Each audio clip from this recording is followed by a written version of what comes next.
भारत सरकार से ये आतंकवाद के खिलाफ सख्त से सख्त कार्रवाई करते हुए जो पीड़ित परिवार हैं उनको आर्थिक और चिकित्सा सहायता तुरंत पहुंचाई जाए। दूसरा है कि पूरी घाटी में हादसा लगाया जाए, आर्म फोर्सेस स्पेशल एक्ट, क्योंकि लोकल पुलिस वहाँ पे इतना सहयोग नहीं कर पाती है या वहाँ पे हमारा खुफिया तंत्र उसकी वजह से कमजोर रहता है।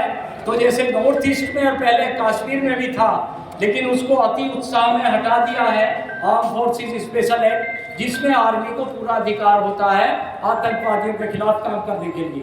तीसरी है कि आतंकवादी जो पाकिस्तान से प्रायोजित है, तो पाकिस्तान को दुश्मन देश घोषित क्यों नहीं किया जाता। उसको ये बड़ी हास्यास्पद बात है कि उसको मोस्ट फेवर्ड नेशन का दर्जा दिया हुआ है भारत सरकार ने, ये बड़े शर्म की बात है। तो हम कहते हैं कि उसको दुश्मन देश घोषित किया जाए। और चौथी बात ये है कि जो पर्यटक स्थल हैं जहाँ पे उसमें जम्मू कश्मीर में, वहाँ पे जो हमारे सैनिक परिवार हैं, वहाँ के भी रिटायर्ड आर्मी नेवी एयरफोर्स और पैरामिलिट्री के लोग होंगे, और जो राष्ट्रभक्त इच्छा से वहाँ रहना चाहते हैं, उनके लिए इजराइल की तरह स्पेशल हटमेंट बनाई दी जाए, कॉलोनियाँ बनाई दी जाए, तो समस्या अपने आप हल हो जाएगी। जब एक ही तरह के आदमी रहेंगे तो वो तो प्रॉब्लम करेंगे। तो चौथा ये है कि जो वहाँ जा रहे हैं, हम लोगों को अपनी आत्मरक्षा के लिए हथियारों पे पाबंदी ना लगाई जाए। कम से कम मरेंगे तो 2-4 को मार के तो मरे। अगर उन लोगों के पास हथियार होते तो ऐसे नृशंस हत्याएं नहीं होती। तो जो भी जाए वो मार के मारेगा। तो ऐसी एक भावनाएं आप लोगों की सब हम राष्ट्रपति महोदय को मैडम बता दीजिए। एक और बात आप लोग ध्यान से सुनिए, हर घर में पूजा होती है, हर घर में प्रार्थना होती है। बताइए कौन सी देवी देवता हमारे ये दिल के आत्मा में चलते हैं। उन्होंने ये मैसेज दिया है कि शस्त्र होना बहुत जरूरी है। नानक देव जी ने कहा था, अगर तुम्हारे पास शस्त्र नहीं है तो तुम भेड़ बकरियों की तरह करते हो। शास्त्र और शस्त्र दोनों की आवश्यकता है। इसलिए मैं स्कूल वालों से भी निवेदन करूंगी कि अपने स्कूलों में संघ की शाखाएं चलाएं, बच्चों को हथियार चलाना सिखाएं। हर घर में एक हथियार होना चाहिए जिसको चलाना भी आता हो। हर गाड़ी में एक डंडा और एक हथियार होना चाहिए। और बच्चों को ये बताना है कि ये इसको सिर्फ दुश्मन के लिए प्रयोग किया जाएगा, इसलिए नहीं प्रयोग किया जाएगा कि आपस में लड़ाई हुई और आपने खंजर उठा लिया। तो इस बात पे बहुत ध्यान रखना है, ठीक है। तो फांसी दे दी मतलब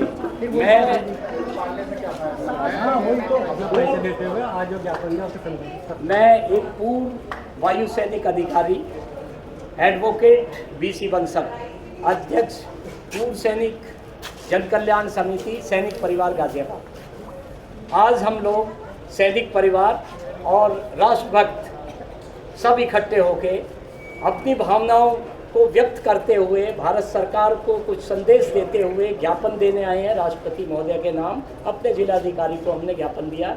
उसमें जो खास बात है वो ये है कि अब बार बार का नरसंहार नहीं सहेगा हिंदुस्तान, अब तो फाइट टू फिनिश होना चाहिए।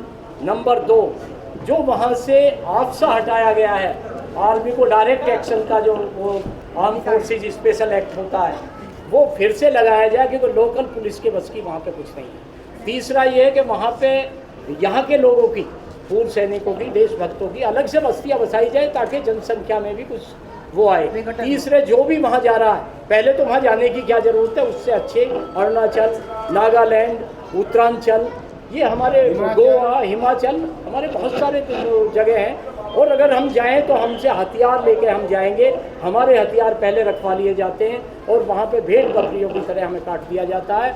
आगे से ऐसा ना हो मार के आएँ, हम मरे ना। और हम जो ये घटना हुई है इसकी हम भर्त्सना करने आए हैं और राष्ट्रपति महोदय तक अपनी भावनाएं पहुंचाने आए हैं और हम इस काम को करने के लिए सक्षम हैं, तैयार हैं। आर्मी, नेवी, एयरफोर्स और पैरामिलिट्री हर आदमी जुड़ा हुआ है कहीं ना कहीं, या तो किसी का कोई रिश्तेदार है या खुद है हमारे जैसे। तो ये भावनाएं वहाँ जानी चाहिए। और अब तो मोदी जी से यही कहना है कि सीधे अटैक करो, पाकिस्तान नाम ही मिटा दो। जय हिंद, जय भारत। मिलेगी। ये लोकल सपोर्ट जो है इसको चुन चुन के ढूंढिए, समझाइए, नहीं समझा सकते तो उसका बहिष्कार करिए, बहुत ज़रूरी है ये बात जो है। तो इसलिए आप इसको फिर से एक बार जय हिंद कहें और ये वायदा करें कि हम ऐसे कार्य करेंगे जिससे भारत की जय हो, हिंद की जय हो। जय हिंद, जय हिंद। बार बार नरसंहार नहीं सहेगा, बार बार ये नरसंहार, बार बार ये नरसंहार, बार बार ये नरसंहार,